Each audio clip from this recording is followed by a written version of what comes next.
Hi, welcome to this Blender video tutorial entitled MtaObjects EditMode Controls.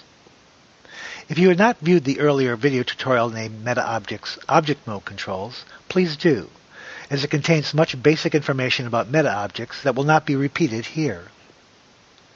To demonstrate the MtaObject Edit Mode controls, I have a blank Blender scene displayed in top orthographic view. I'll press the Shift-A and add a metaball object to the scene. I'll then add a metaball capsule object to the scene.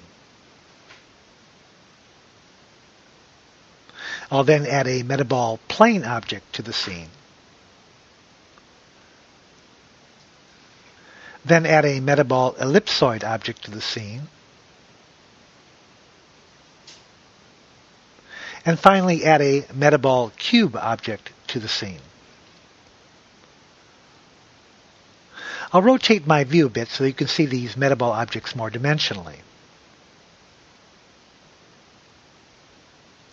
All of these objects are part of the same MtaObject family. Note the object names mball, mball.001, mball.002, and so on. The metaball ball object, the first object I created named mball, is the key or basic MtaObject in this family. I'll open up the Object Data Editor. I will leave the family threshold setting at 0.6, but I'll set the view resolution to 0.15. I'll select the Meta Capsule object and tab into Edit Mode. Note that when a Meta object is selected and placed into Edit Mode, a green line appears within the Meta Object selection circle. Also, a new panel in the Object Data Editor appears, named Active Element. Blender calls this green circle the object's stiffness influence, and its size is controlled by the stiffness controller in the Active Element panel. Unlike the global family controllers in the Metaball panel, the controllers in the Active Element panel affect only the selected metaball object. Together with the threshold controller, stiffness controls the influencing range of the meta object to attract other meta objects in the same family. The default stiffness is set to 2. With a low stiffness, the meta object will begin to deform from further away. A higher value means that the meta object needs to be close to another meta object to begin merging. I'll tab out of Edit Mode, and I'll move the Meta Capsule object into range of the Meta Ball object. I'll then tab into Edit Mode. I'll lower the stiffness setting on the Meta Capsule object. Note that the attraction is lowered for this specific object. It actually scales down toward its original field area. I'll return it to 2. In order for the object to be displayed, the stiffness setting must be higher than the threshold setting. For instance, the threshold setting for this family of meta objects is 0.6. I'll lower the stiffness setting for the Meta Capsule object to 0.4. I'll return the stiffness setting to 2. In truth, I don't think many Blender modelers concern themselves much with either the global threshold setting or the active element stiffness setting. The meta object modeling process is quite organic and free-flowing, and the default threshold and stiffness settings are quite suitable for most every modeling situation. Usually the stiffness setting is adjusted for a particular isolated effect. There are other edit mode controls that are important to the meta object modeling process. The first of these is the type. I'll tab out of Edit Mode and select the Meta Plane object, then tab into Edit Mode. With the Meta Plane object selected in Edit Mode, I'll click on the Type drop-down box and change the meta type to a Meta Ball object. This is a convenient modeling tool. Some Meta Ball models are created in a flow of duplicated meta objects. It's easy to tab into Edit Mode on any of these objects and change its basic character by selecting a different meta type. Another important edit control is the negative checkbox. I'll tab out of Edit Mode and select the Metaball Capsule object. And I'll scale it up a bit along the x-axis. I'll then move the MetaCapsule object into the MetaCube object.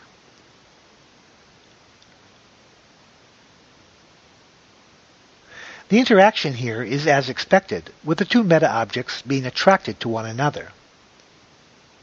I'll tab into Edit Mode and check the negative checkbox. Note that the Metaball Capsule surface display disappears.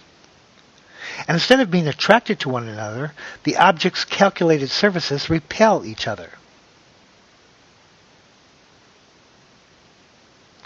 I'll tab out of Edit Mode and then make a duplicate, Shift-D. And I'll rotate it 90 degrees around the y-axis.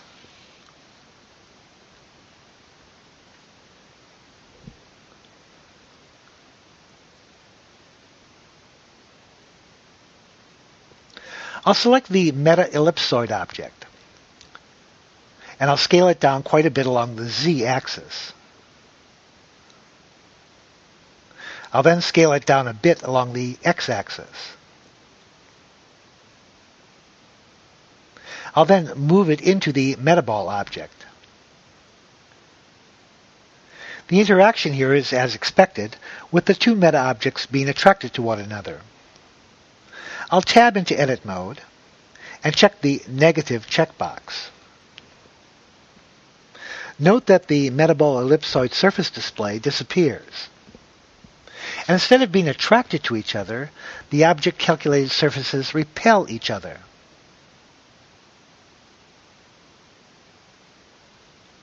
There are a couple of other important notes concerning the use of meta objects in Edit Mode. One focuses on the MetaCube object.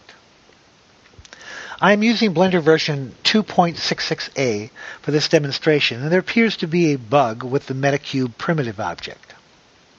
I'll tab out of Edit Mode and place my 3D cursor to the side and add a Metaball Cube object to the scene. First, note that the resolution view is reset to 0.4, even though the cube is a member of the same meta object family. I'll reset the view resolution to 0.15. I'll then select one of the other metaball objects.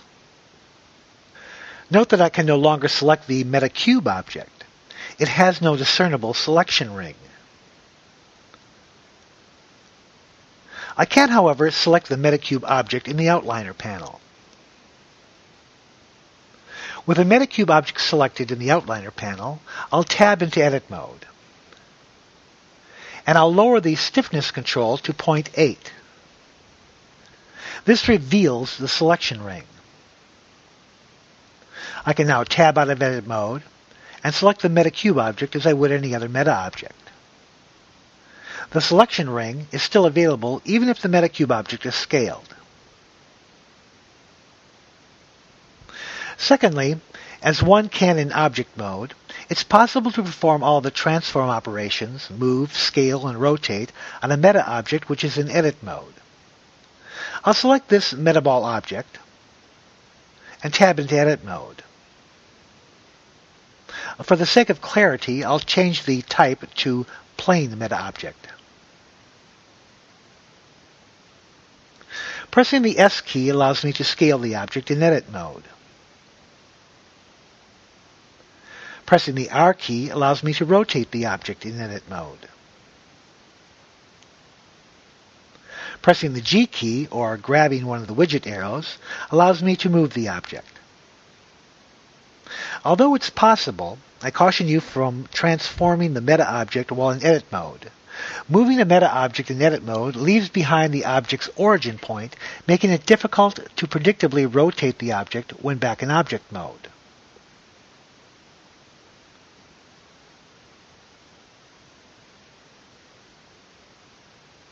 If you do move an object in Edit Mode, leaving behind the object's origin point, you can select the meta object in Object Mode and click on the Origin button in the left tool panel and select origin to geometry.